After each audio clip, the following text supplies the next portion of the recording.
She walked among the sick as if walking through a field of flowers. She touched each face with a tenderness that seemed to come from another world. People didn't know, but behind that calm smile and the white robe with blue borders, there was a woman at war. A soul who, while comforting the dying, carried within her a silence that consumed her. This is the real story of a saint who wept in secret. Mother Teresa didn't need fame to be recognized. Her life was made of small gestures, firm steps amidst misery. Born in 1910 in a region that today belongs to Macedonia, she was small, thin, and had a gaze people often described as too restless for a child. From an early age, she showed interest in something greater. But it wasn't exactly religion. It was pain, the pain of others. At the age of 12, during a simple procession, Teresa felt something she herself described as a breath inside. There was no light in the sky, no audible voice, just a quiet certainty that her life would not be ordinary. Over time, that certainty became a calling. At 18, she left her homeland and set off for an uncertain destination, India. She arrived with no money, no contacts, no knowledge of the language, but with a faith that seemed to move mountains. At the Loreto Sisters Convent, Teresa learned to teach, to serve, to live within the strict rules of a religious order that valued discipline and silence. But the restlessness didn't fade. Even with her daily routine of prayer and teaching, she felt incomplete. An emptiness began to grow inside her, even while everyone around saw her as an example of vocation and surrender. It was on a train journey in 1946 that everything changed. Teresa sat alone looking out the window when she felt what she would later describe as a call within a call. There, without noise or spectacle, she understood that she needed to leave the convent walls and walk among the poorest, not as a protected nun, but as one of them. That moment was decisive. From then on, she would never be the same. After months of requests and waiting, she finally received permission to leave the convent. She set aside the traditional habit and wore the white sari with blue stripes, a symbol she would carry until her last day. With no money, no guarantees, and no institutional support, she began her mission among Calcutta's dying. She washed wounds with her bare hands, embraced bodies no one dared to touch, listened to the final breaths of people the world had forgotten. But what few knew, and what only came to light years later, was that while Mother Teresa did all this, her soul was enduring a darkness even she couldn't explain. She wrote letters, many of them, and in nearly all the same theme, the absence of God. The woman who became a symbol of faith, charity, and hope deep down felt she was praying into the void, and still she kept going. But what few knew, and what only came to light years later, was that while Mother Teresa did all this, her soul was enduring a darkness even she couldn't explain. She wrote letters, many of them, and in nearly all the same theme, the absence of God. The woman who became a symbol of faith, charity, and hope deep down felt she was praying into the void, and still she kept going. Mother Teresa never allowed her inner struggle to be seen by the people she cared for. While the world saw her as a beacon of light, within her lived a persistent shadow. She called it the dark night of the soul. She wrote that it felt as if Jesus were absent, as if her prayers were falling into a silent abyss. And even so, every day she returned to the streets of Calcutta, as if that silence was the very fuel that kept her going. The letters she wrote for nearly 50 years reveal a dimension of her life that few ever imagined. Addressed to priests, superiors, and close friends, those pages contain confessions so deeply human they strike the soul.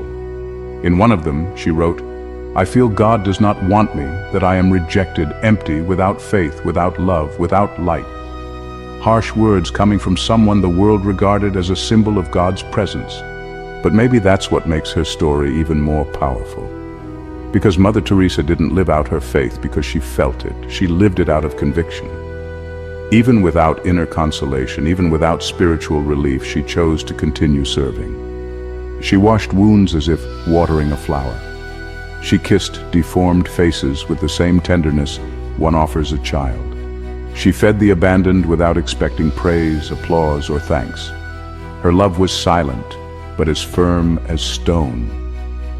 Many, upon discovering this hidden side of her life, ask, how did she endure so long in silence, without giving up? And perhaps the answer lies in how she saw suffering. For Mother Teresa, pain was not a punishment. It was an opportunity to unite with the crucified Christ, to share with body and soul in the pain he felt when he was rejected, betrayed, forgotten. She didn't romanticize suffering, but she transformed it into a bridge. In every tear, she saw a chance to comfort another. In every dark day, an occasion to take one more step in faith. Mother Teresa discovered something many of us take a lifetime to understand, that the presence of God does not depend on emotion. Sometimes he is closest when he feels most distant. And have you ever felt something like that? Have you ever had the sensation that you're doing everything right, yet still feel far from God? Have you helped many people, yet carry a kind of emptiness that no one sees? If so, you are not alone. Share your experience in the comments.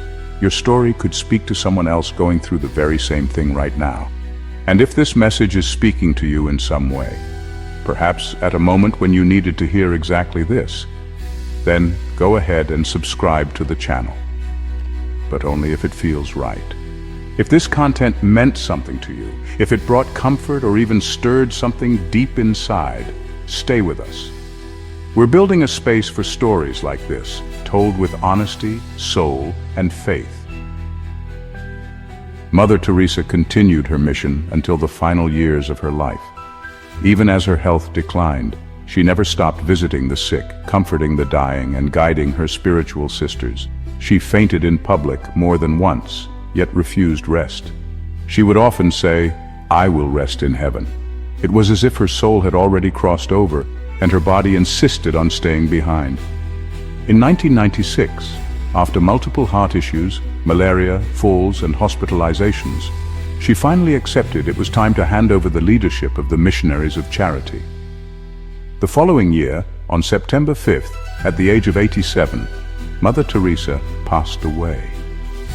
But what few people knew then, and what would only be revealed after her death, was the content of the letters she had always asked to be destroyed. Yes, she pleaded with her confessors and superiors to burn them. She didn't want her inner struggle to become public.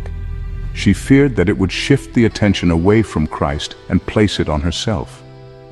But the letters were preserved, and years later, they were published under the title, "Come Be My Light," a moving collection that shows us a woman who lived on the edge between light and darkness, and chose the light every single day.